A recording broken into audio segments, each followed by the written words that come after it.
দেখুন, আমি এমন একজন মানুষের সঙ্গে বসে আছি যার জন্য আমি নিজেকে আমি ধন্য, গর্বিত। এবং আমি ওনাকে জিজ্ঞেস করছিলাম যে নোবেল লরিয়েট বব ডিলানের সঙ্গেও তারপরে দেখা হয়েছিল কিনা নোবেল পাওয়ার পরে, তা উনি বলছিলেন।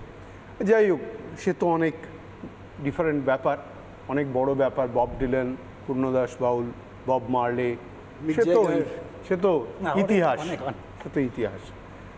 কিন্তু মমতা বন্দ্যোপাধ্যায় এখানে একটা ইতিহাস তৈরি করছে। কীরকম? সেইটি মমতা বন্দ্যোপাধ্যায় ইতিহাস তৈরি করছেন। আপনি কি এটা বলছেন? দেখুন, এই শর্টসগুলো দেখুন, এটা একটা অদ্ভুত জিনিস। নির্মলদা, আপনি রামকৃষ্ণ মিশনের দীর্ঘদিন ধরে আপনি বিভিন্ন কিছু কভার করেছেন এবং আপনি জানেন বিভিন্ন সংগঠনগুলো যেগুলো রয়েছে। আমি এই দৃশ্য কোনোদিন দেখিনি নির্মলদা। আপনি আমার থেকে অনেক বড়। রামকৃষ্ণ ভারত সেবাশ্রম সংঘের কার্তিক মহারাজ এবং বাকিরা, তারা বিবেকানন্দের মূর্তির নিচে সেখানে আরতি করছে, সন্ধ্যা আরতি করছে। রামকৃষ্ণ মিশন, ভারত সেবাশ্রম সংঘ একই সাথে, শৈব, শাক্ত, বৈষ্ণব, তারা একই সাথে একই জায়গায় একইভাবে আরতি করছে এবং তারপরে বলছে যে এই সরকারের পতন আমরা চাই। এটা ইটসেলফ বোধহয় হিস্ট্রি না। আসলে ধরুন, সন্ন্যাসী ফকির বিদ্রোহ তো আমরা দেখিনি, কিন্তু ঘটনা আমরা পড়েছি ইতিহাস। কিন্তু আমার সাংবাদিক জীবনে বামপন্থীরা কেউ ধর্মনিরপেক্ষ নন, বামপন্থীরা নাস্তিক।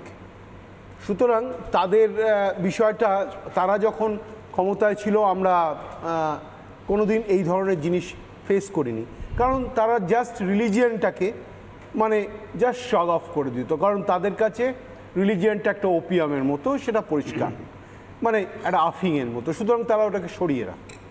মমতা বন্দ্যোপাধ্যায় যে ভুলটা করলেন, সেটা মমতা বন্দ্যোপাধ্যায়ের গুরুও সেই ভুলটা করেছে।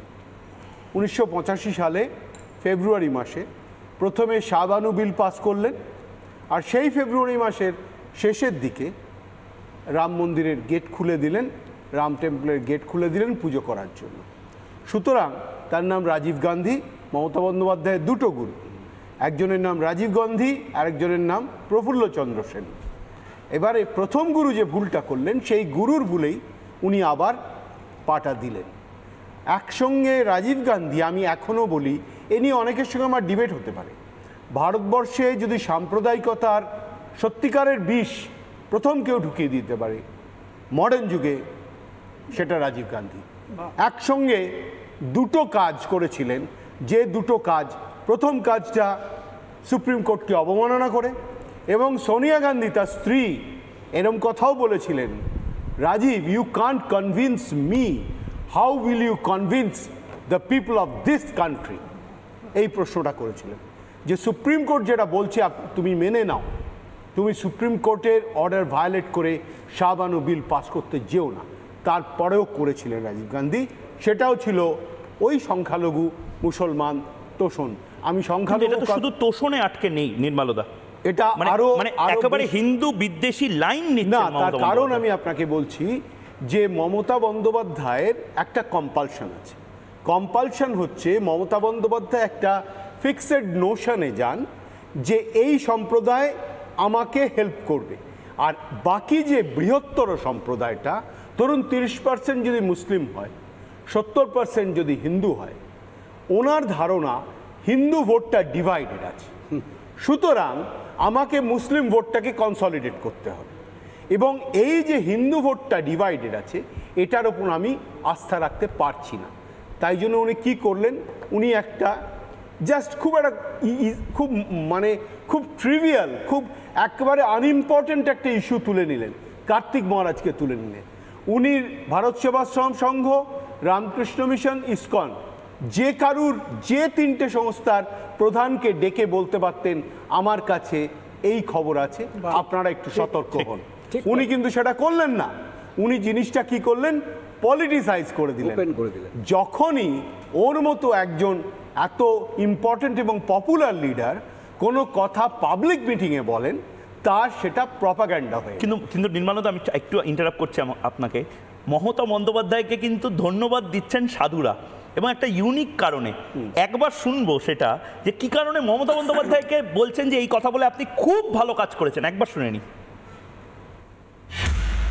আপনাদেরকে গোটা পৃথিবীর রিপাবলিক বাংলার যারা দর্শক তারা দেখছেন, সাধু সন্তদের কি বলবেন? আমরা আতঙ্কিত। আজ হিন্দু সনাতন ধর্মকে যেভাবে চারিদিকে আক্রমণ করা হচ্ছে, এতে আমরা আতঙ্কিত বোধ করছি।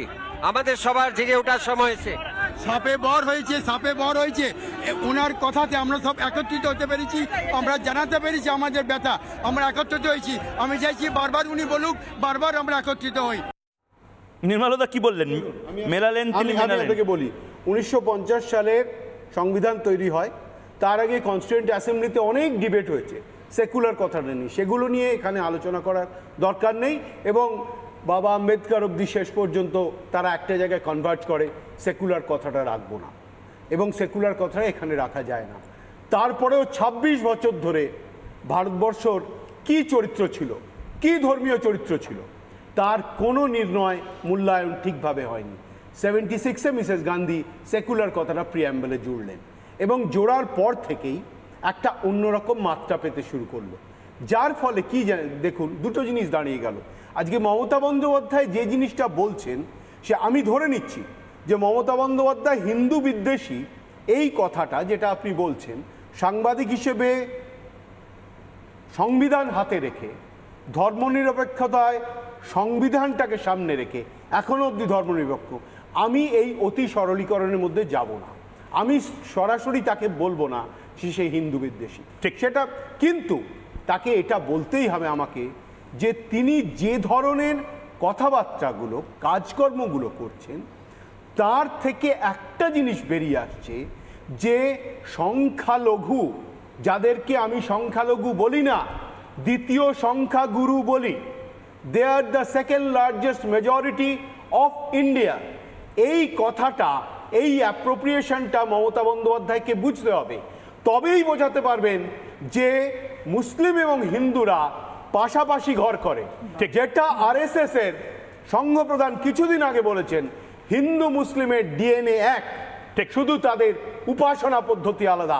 মমতা বন্দ্যোপাধ্যায় সেইখান থেকে সরে আসছেন, সরে এসে যেটা করছেন, একটা স্ট্রিট ডিভাইড করে দিচ্ছেন বিকজ অফ ভোট। এই এবং এটা খুব খারাপভাবে হচ্ছে, আমি একদম খারাপভাবে অভ্র সেটা তৈরি হচ্ছে। আমি অভ্রর কাছে যাব, কিন্তু তার আগে আমি কালকে অনেককে জিজ্ঞেস করেছি, অভ্র তুমি সাম্প্রদায়িক, আপনি কি চাড্ডি, আপনি কি বিষ ছড়াচ্ছেন? সাধারণ মানুষ তারা যেভাবে রিয়্যাক্ট করেছে অকল্পনীয়। কলকাতার রাস্তায় এই দৃশ্য, বিশ্বাস করুন, অকল্পনীয়। আমি একবার দেখাবো, তারপর আমি তোমার থেকে জানতে চাইবো। অভ্র, আপনারা খালি পায়? হ্যাঁ, আজকে অবশ্য যেখানে আমরা দেখেছি আমাদের মহারাজদের অপমান করা যায়, যেখানে দেখেছি রামকৃষ্ণ মঠ থেকে শুরু করে বিবেকানন্দ মিশন থেকে শুরু করে যেভাবে আমাদের স্বামীজিদেরকে অপমান করেছে, তার জন্য তাদেরকে সম্মান জানানোর জন্য যারা দিনের পর দিন আমাদের ভারতবর্ষকে রক্ষা করে আসছে, তার জন্য আজকে আমাদের বুদ্ধিজীবীদের মিছিল তো এরকম ভাবে হেঁটেছে, সাধু সন্ত এবং তার দীক্ষিতদের মিছিল এরকম ভাবে হার হচ্ছে। বুদ্ধিজীবীদের তো কোনো কাজ নেই, অন্য সময় বুদ্ধিজীবীদের রাস্তা নেওয়া, কিন্তু যেখানে যে ভারতবর্ষ বাঁচানোর জন্য আমরা আজকে রাস্তা নেমেছি, সেখানে ওরা আজকে রাস্তা নেওয়ার জন্য প্রস্তুত নয়। ওরা ওরকম ভাবেই বসে থাকে, বুদ্ধিজীবীদের কোনো কাজ নেই। আপনাদেরকে যদি চারটি বলে দাগিয়ে দেওয়া হয়, কেন চারটি বলে? আমরা আজকে যেখানে ভারতবর্ষকে